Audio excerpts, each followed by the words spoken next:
ദിവ്യാത്മാക്കൾക്കെല്ലാം വിനീതമായ നമസ്കാരം. നമ്മൾ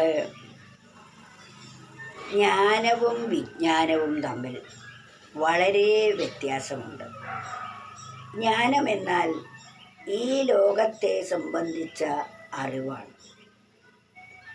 വിജ്ഞാനം എന്നാൽ അനുഭവജ്ഞാനമാണ്. ആത്മാവിനെ സംബന്ധിച്ച അനുഭവജ്ഞാനത്തിനാണ് വിജ്ഞാനം എന്ന് പറയുന്നത്. എന്നാൽ ജ്ഞാനമെന്നത് ആത്മാവിനെക്കുറിച്ച് നാം വായിച്ചും കേട്ടും ഉള്ള അറിവ്. ആത്മാവിനെക്കുറിച്ചും ആത്മാവല്ലാത്തതിനെക്കുറിച്ചും വായിച്ചും കേട്ടും ഉള്ള അറിവാണ് അറിവെന്ന് പറയുന്നത്, അല്ലെങ്കിൽ ജ്ഞാനം എന്ന് പറയുന്നത്. എന്നാൽ വിജ്ഞാനം അതിൻ്റെ അനുഭവജ്ഞാനമാണ്. ഈ അനുഭവജ്ഞാനം ഉള്ള വ്യക്തികൾ അത് തപസ്സുകൊണ്ട് നേടുന്നതാണ്. അവർക്ക് ഭൗതികമായ അറിവുണ്ടാവണമെന്നില്ല. അതാണ് വിജ്ഞരായോർക്കറിവുകളില്ലല്ലോ. ആത്മജ്ഞാനമുള്ള ആളിനെ ഇവിടെ നാം പറയുന്ന അറിവുകൾ, ഡിഗ്രിയോ ലോകത്തെ സംബന്ധിച്ച അറിവുകളോ ഒന്നും അവർക്കില്ല. വിജ്ഞരായോർക്കറിവുകളില്ലല്ലോ. അനുഭവജ്ഞാനം, ആത്മാവിനെ സംബന്ധിച്ച അനുഭവജ്ഞാനമുള്ളവർക്ക് ഈ ലോകത്തെ സംബന്ധിച്ച് ഒരറിവും ഉണ്ടായി എന്ന് വരില്ല. അതാണ് വിജ്ഞരായോർക്കറിവുകളില്ലല്ലോ. വിജ്ഞരറിവേറ്റവുമുള്ളവർ,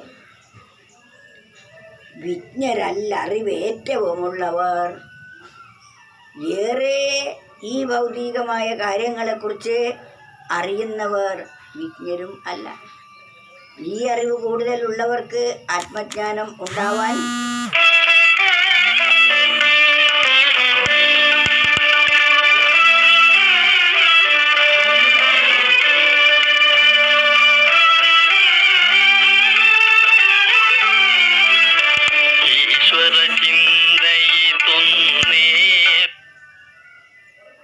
വിജ്ഞരായോർക്കറിവുകളില്ലല്ലോ. വിജ്ഞരായവർക്ക് ഈ ലോകത്തെ സംബന്ധിച്ച് അറിവില്ല. വിജ്ഞരല്ലറിവേറ്റവുമുള്ളവർ, അറിവേറെ നേടിയവർ അനുഭവജ്ഞാനം ഉണ്ടായി എന്ന് വരില്ല. വിജ്ഞരല്ലറിവേറ്റവുമുള്ളവർ യതിയൊന്നും കരുതി വയ്ക്കുന്നതില്ലുതാകുന്നു, പരർക്കതേകീടുന്നു. യതിയായ ഒരാൾ ഈ ലോകത്തിൽ ഒന്നും കരുതി വയ്ക്കുന്നില്ല, തനിക്ക് വേണ്ടി ഒന്നുമില്ല. അതെല്ലാവർക്കും അവർ കൊടുക്കുന്നു. അവർ തനിക്ക് കിട്ടിയതെല്ലാം മറ്റുള്ളവർക്ക് പങ്കിട്ട് കഴിക്കുന്നവരാണ്. അതാണ് യതിയൊന്നും കരുതി വയ്ക്കുന്നതില്ലുതകുന്നു, പരർക്കതേകീടുന്നു.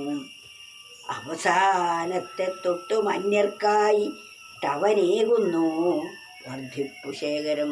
അവസാനത്തേതുകൂടി മറ്റുള്ളവർക്ക് കൊടുത്ത് അവർ ആത്മജ്ഞാനം വർദ്ധിപ്പിക്കുന്നു.